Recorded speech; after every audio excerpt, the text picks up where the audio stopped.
என்னது இந்த நடிகரோட வீட்ல டாய்லெட்டே கோல்டுல கட்டியிருக்காங்களா? ஸோ அந்த ஆக்டர் யாரு? என்ன விஷயம்? அப்படின்றது தான் இந்த வீடியோல பார்க்க போறோம். நம்ம தமன்னாவோட முன்னாள் காதலர் அப்படின்னு சொல்லக்கூடிய விஜய் வர்மா அவர்கள் வந்து இப்போ சோஷியல் மீடியால ஒரு ஃபோட்டோ ஷேர் பண்ணியிருக்காரு. அந்த ஃபோட்டோ தாங்க செம்ம வைரலாவும் போயிட்டு இருக்கு. பிகாஸ் வயசானாலும் உங்க அழகும் ஸ்டைலும் இப்போ வரைக்கும் குறையல அப்படின்னு சொல்ற அளவுக்கு 80 வயசை தாண்டி பாலிவுட் படங்கள்ல இப்போ வரைக்கும் நடிச்சிட்டு இருக்கவர் தான் அமிதாப் பச்சன். அது மட்டும் இல்லாம படங்களை தாண்டி டிவி நிகழ்ச்சிகள், விளம்பரங்கள் அப்படின்னு சொல்லி தொடர்ந்து நடிச்சிட்டு வராரு. சொல்லப்போனா கோடிக்கணக்கிலையுமே சம்பாதிச்சுட்டு வராரு. ஸோ அதனாலேயே வந்து இப்போ வரைக்குமே இவருக்கு இருக்கக்கூடிய அந்த மவுஸ் வந்து குறையவே இல்லை. அதுலேயும் 1600 கோடி ரூபாய் சொத்துக்களோட இந்திய அளவில் பணக்கார நடிகர்கள்ல ஒருத்தராக தான் அமிதாப் பச்சன் அவர்கள் இருக்காரு. இப்படி இருக்க நேரத்தில் நம்ம விஜய் வர்மா வந்து அமிதாப் பச்சன் அவர்கள் கூட ஒரு படத்தில் நடிக்கிறப்போ அவரோட வீட்டுக்கு வந்து போயிருக்காராம்.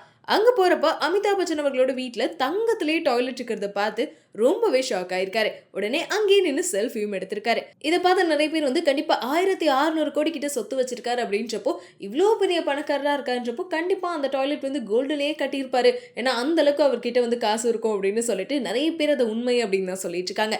இன்னும் சில பேர், அதாவது அமிதாப் பச்சன் அவர்களோட ஃபேன்ஸ் எல்லாம் என்ன சொல்றாங்கன்னா, ஒரு வேளை அது கோல்டு கலர்ல பெயிண்ட் அடிச்ச டாய்லெட்டாக கூட இருக்கலாம்ல அப்படின்னு சொல்லிட்டு வந்து அவங்களோட ரசிகர்கள் வந்து இப்போ அந்த ஒரு கருத்துக்கு பதிலளிச்சுட்டு வராங்க. ஸோ இந்த விஷயத்தை பார்த்தா எல்லாத்துக்குமே ஒரு பெரிய ஷாக்காக தான் இருக்கும். பிகாஸ் இப்போ செலிபிரிட்டிஸ் அப்படின்னு எடுத்துக்கிட்டாவே வந்து பார்ன் வித் சில்வர் ஸ்பூன் அப்படின்னு சொல்லுவோம், கோல்டு ஸ்பூன் இதெல்லாம் சொல்லுவோம். பட் ஆனால் எவ்வளோ பெரிய பணக்காரராக இருந்தால் டாய்லெட்டே கோல்டில் கட்டியிருப்பாரு அப்படின்னு சொல்லிட்டு எல்லாருமே இந்த ஃபோட்டோவை இப்போ ஷேர் பண்ணிட்டு இருக்காங்க. ஸோ அதனாலே இந்த ஃபோட்டோஸ் வந்து செம வைரலாகவும் போயிட்டு இருக்கு. முக்கியமாக விஜய் வர்மா அவர்களே இதுக்கு ஏதாச்சும் விளக்கம் கொடுத்தாதான் அது என்ன விஷயம்னே தெரியும் அப்படின்னு சொல்லிட்டு விஜய் வர்மா அவர்களோட பதிலுக்காகவும் வந்து நிறைய பேர் காத்துட்டு இருக்காங்க.